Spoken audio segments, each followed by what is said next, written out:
Hello, everybody. Happy May 26th, 2020. My name is Christopher Saunders, and this is the Connecticut Sports Talent Show, where we talk all things talents in Connecticut. And on today's show, we have John Plefka, the Post Women's Basketball head coach.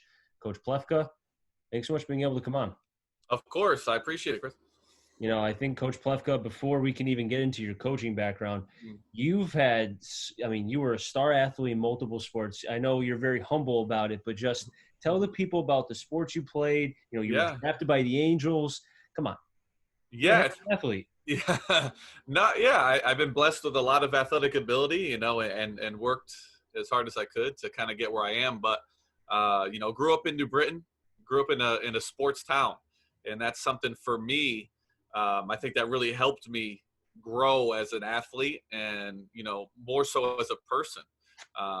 New Britain, hard hitting. I love everything about where I grew up. Lived there till I was about 31 years old. But I literally learned everything there is to know about sports just by growing up in New Britain. Played three sports, basketball, baseball, and football, especially in high school. I only played football for a year, though, so that's something that not many know. Coach Jack Cochran, who everyone knows, in our state, he was our head coach for 1 year, which was my senior year, asked me to play, and my mother didn't want me to, but I I took a leap of faith, and I ended up playing, and we won a state championship that year. Basketball, we made it to the state championship and lost to Weaver, and then baseball, we made it to the state semifinals and lost to, I think, Simsbury back then by one. I do remember that. But that's by far, from what I can recall or that I have knowledge of from New Britain athletics, the three major sports being that successful in one calendar year. So that was a fun experience for me. I enjoyed all three sports, but I was always encouraged to play any sport growing up. I played youth soccer for like a year. Of course, I was the goalie because I love to eat. So that was fun. That lasted not even a year. But I tried it. Bowling. I used to bowl all the time. Laura Lanes in Plainville. Love that. I think it's Lassard Lanes. But once again, I was just encouraged to do anything and try any sport possible. But yeah, those three sports I played in high school was a huge undertaking, especially because it's every season and you can't really hone in just like a lot of these athletes do now in one sport. But once again, it prepared me for my future for sure. Do you think playing multiple sports and even youth soccer, bowling, even football just for a year, like playing all those sports, do you think that helped you as far as your athletic ability and trying to expand, but also too avoiding what we see now, and I'm sure you see it as well, the burnout effect? I think so. With those three sports and even other sports, one, it kept me active. It kept me out of trouble. And growing up, once again in New Britain around those early days, the 90s and early 2000s, you could go along that wrong path really quickly. So the Boys and Girls Club is a place that I always went to. And that's something that, once again, that helped foster those relationships going forward. But just with those sports, I never had a burnout because I was consistently going from one sport to another. And that was exciting to me. Now, in retrospect, what if I did focus on one sport? How good could I have been? I don't know, because, I may have been burned out and never played again. So I always encourage athletes to try every different sport. Obviously, if you know one sport is your kind of ticket, you can obviously spend more time on that. But each sport had its own specific type of workouts. But that really prepared me to be more athletic because with, obviously baseball, everyone knows the connotation with baseball. But you're working on different aspects of the game, your lateral movement, working on quickness. I like to run a little bit. I wasn't very fast, but I didn't mind running. Basketball, it's, sprinting up and down, endurance. Football, it's toughness. It's, the will. So there's different aspects that you can learn through all three sports. But once again, I think it did kind of, get me away from the burnout stage or stages. And it really just kept me eager to get onto that next sport. Now, what year was it that you started to realize that you had a chance to play at the next level, both baseball and basketball? I think, once I was born, if you're not first, you're last. You know, it's something that I no. That's true. When did I know? Like honestly, I never knew. You know, I don't. I think you always have aspirations too. And Mhm. in high school, I thought I was going to get drafted. I only threw probably like 82 miles an hour. But you have this, you know, this false sense of reality because you're like, man, yeah, I'm doing well, and you don't realize how good others are. But I don't really know when I thought I could have. I think when I was in junior college, baseball wise, that might have been the spot, because I could get it up to kind of the low 90s, you know, consistently, on occasion that is. But basketball wise, I don't know. And I think in retrospect now, you know, playing at Texas Tech, like how did I ever get to that Power 5 level?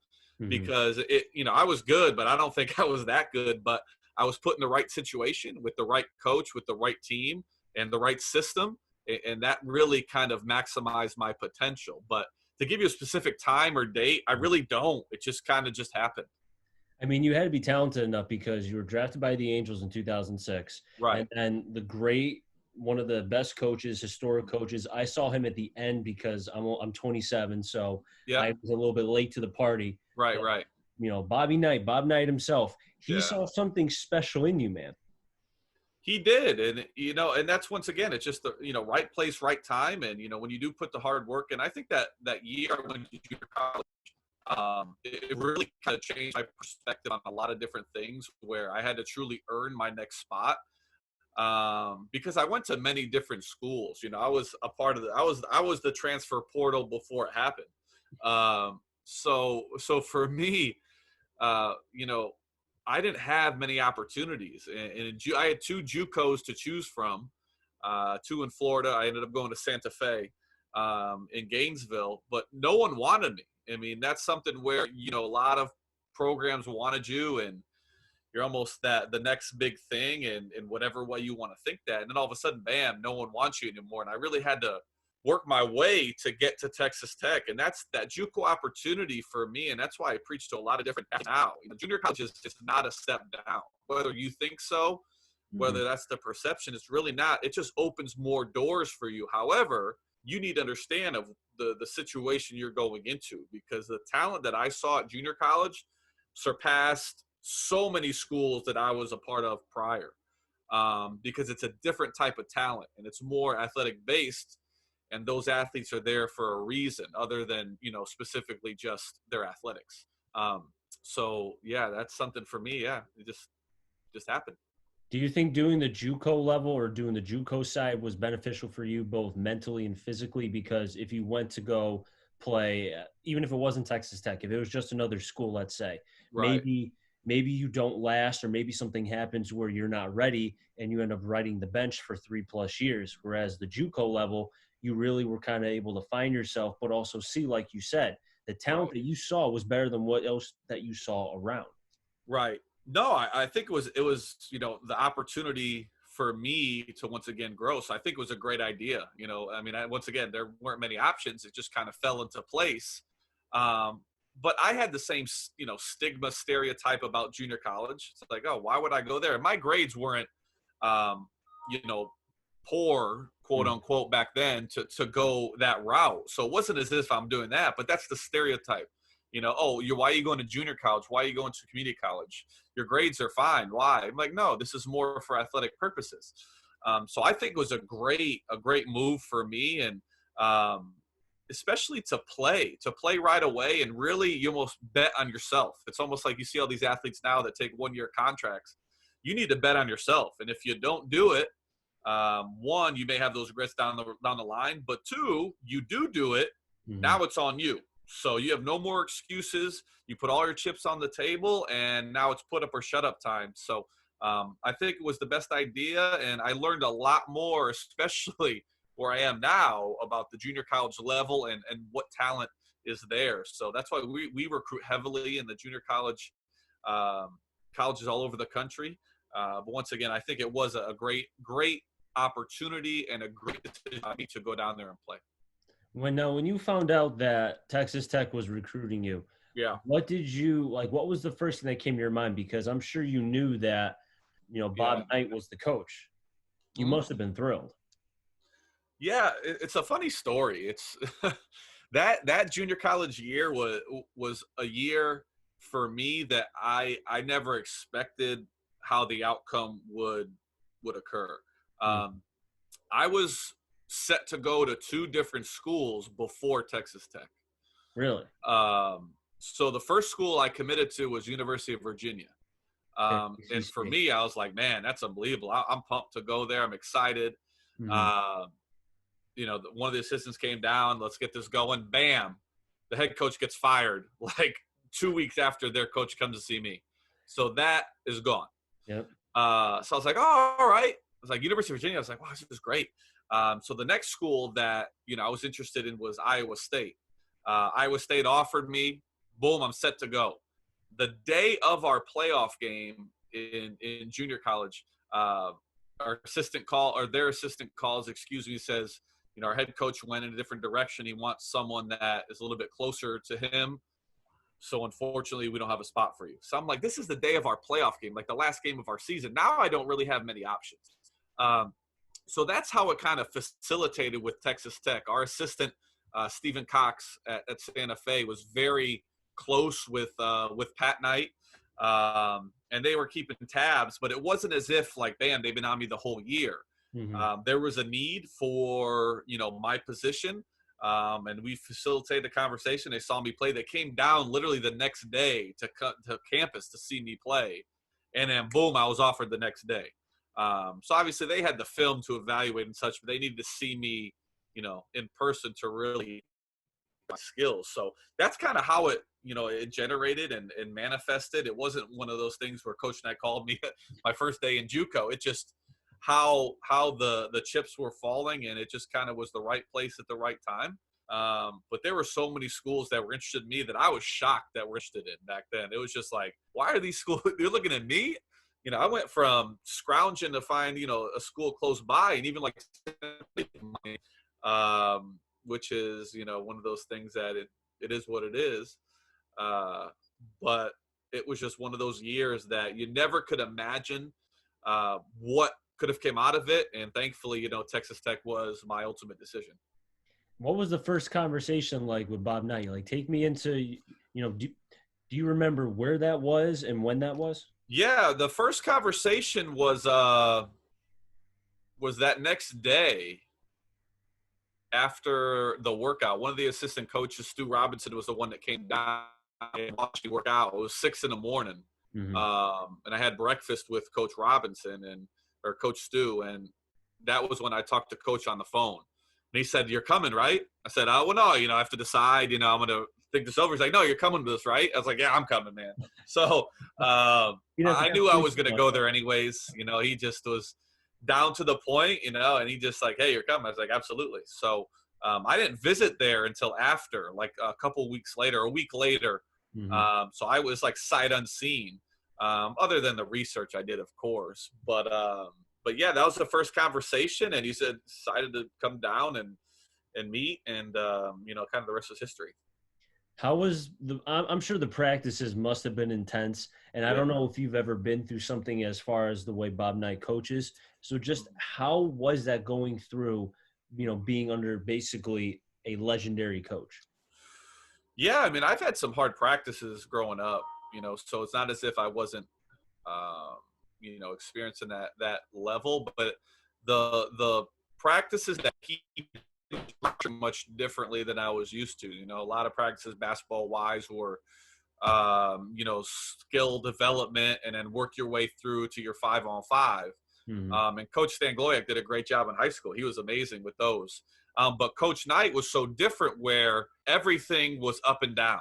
So there was no real breakdowns in half court type of, drills, etc. Everything was full court to get you in shape.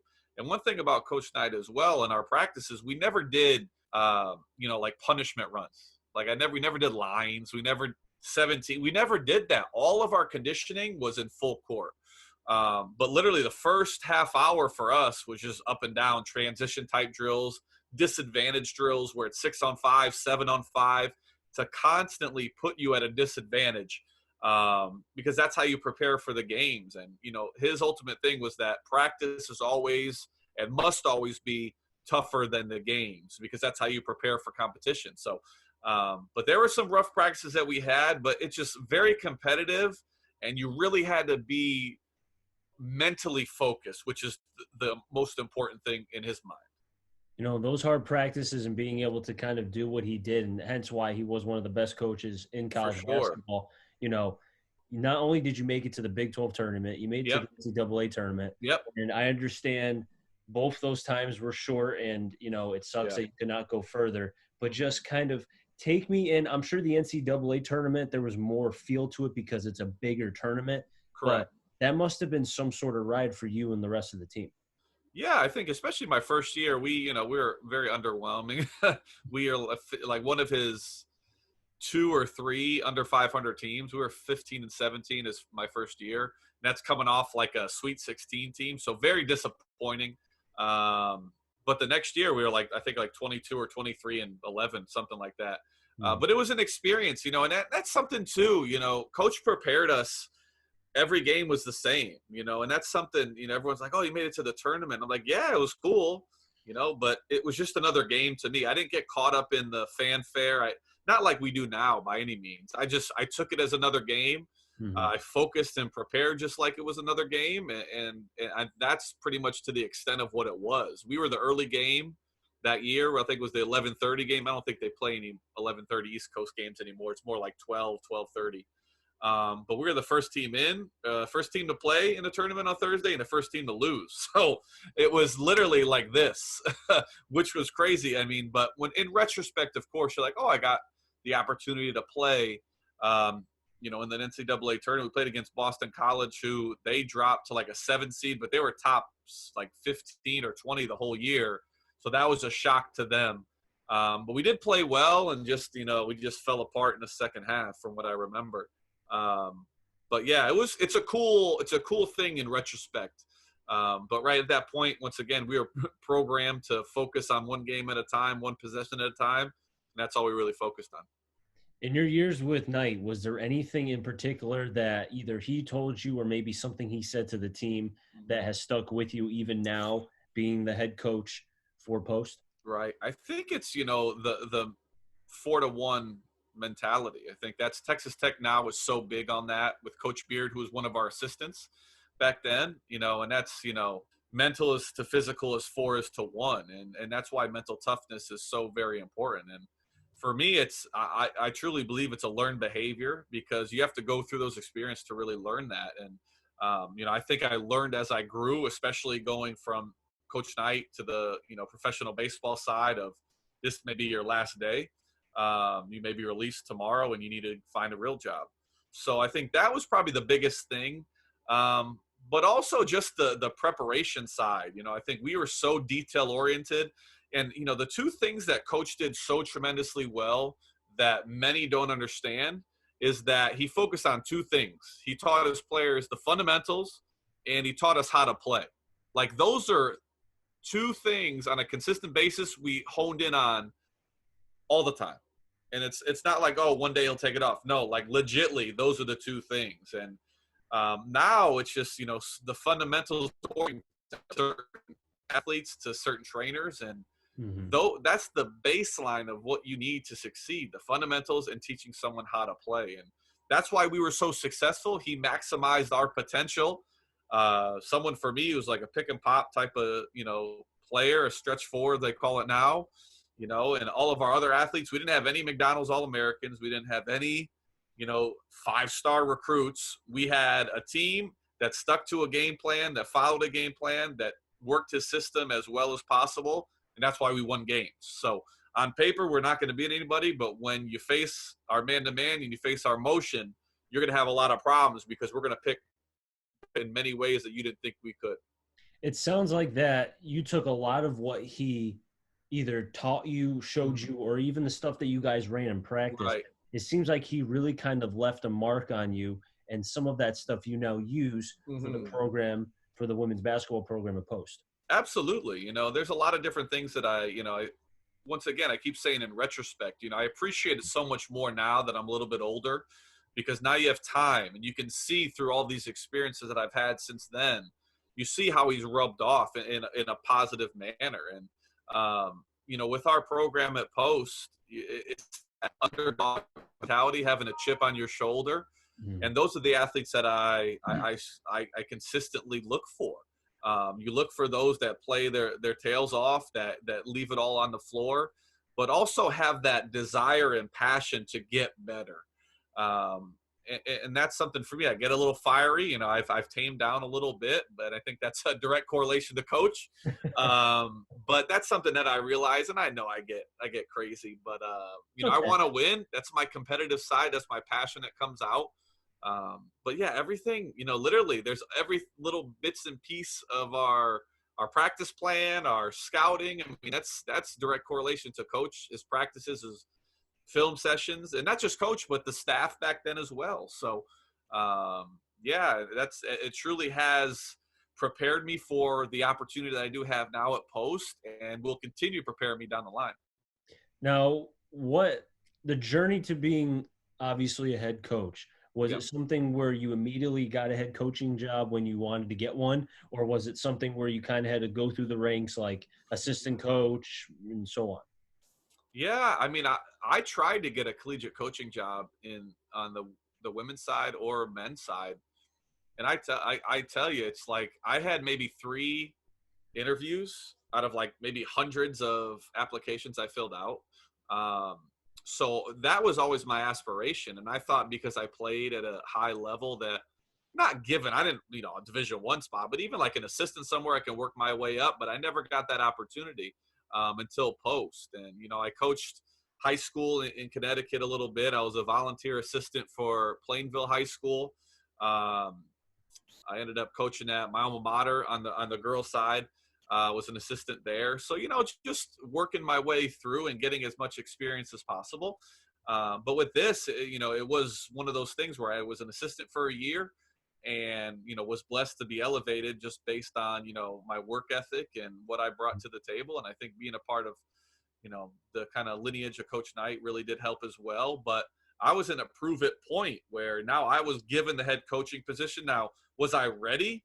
I mean, you always think you're ready, but I don't think I don't think I was ready. I was ready, physically, but I think with everything encompassed in running a program, I don't think you're ever truly ready for that opportunity. But it's worked out well so far, and for me, it's just once again getting continued progress for our program each year. And Mhm. we don't do any astronomical goals. Let's go undefeated, let's win. I think we have little goals in our mind, but continued progress is important, and then Mhm. we'll see what happens down the line, as opposed to really thinking, hey, the national championship was our ultimate goal. Which is everybody's goal in your mind, but is it realistic? Mhm. Is it realistic? And that's something that never to sell ourselves short, but I think you have to have, once again, an understanding of reality and continue progress, work each game at a time. Whatever happens at the end, let the chips fall where they may. Was there a particular game, or could be beginning of the season, end of the season, where you felt like you were comfortable as far as being the women's coach for Post? Just as far, because I know with young athletes, it takes sometimes until they're end of their freshman year. Sometimes it takes one game, one quarter, Right. one half Yeah, for yeah. them to kind of slow it down. Was there a game? I was lucky enough to coach a game as an assistant. Mm. So our head coach had knee surgery; she couldn't make it. So that was like I got my feet wet there. So we faced a team that was like regionally ranked. We only ended up losing by, I don't know, like 6-8 or something. It was a close game throughout, and that's where I kind of got that feel like, man, maybe I can do this. But You once like again, it screaming a lot. goes. Yeah, I was- it goes so much further than just X's and O's and on the court, man. I think that's something that's so difficult for those to understand. You're like, oh, you're coaching basketball. I'm like, yeah, but the basketball side is so small compared to everything else. But I think that kind of, proved to myself like, hey, maybe we got something going here. Maybe this could be, an opportunity that I were to be a head coach. But the first game that we won when I was as a head coach was against Pace University, which is a Northeast 10 team, which has full scholarships galore. And we never thought that we were going to beat them in that instance. But we stuck to a game plan, when we found a way to win that game. And I know they were upset because they were like, we lost the post. And I think we're like, wow, we got something special going. So if we can upset this type of team that's a full scholarship team, man, I think great things are to come if we progress the way we need to. I think the women's, basketball program is, in the right place, Yeah. right coach for the job. And, you've really done a fine job thus far. And, Yeah. we've just about run out of time, Coach. I could talk to you forever. Oh, yeah. But, it's one of those things we've just run out of time. But thanks for being able to come on. I really do appreciate it. And best of luck. And hopefully things can kind of get away from the virus and we can somewhat get back to normalcy where you can start having practices again. And more so, just get back into the weight room. Absolutely, right? So we can all get our swole on, clanging and banging. That's what we need to do. Because, these muscles right here, man, my legs look like, twigs right now, even though they're not that strong as it is. I need to get in the squat machine and start getting back to our normal. So you're welcome to come back on anytime as well, Coach, either before, during, after the season. Hey, thank you, Chris. Now, wrap things up here in the Connecticut Sports Talent Show. So until next time, stay safe and enjoy the rest of your day, everybody.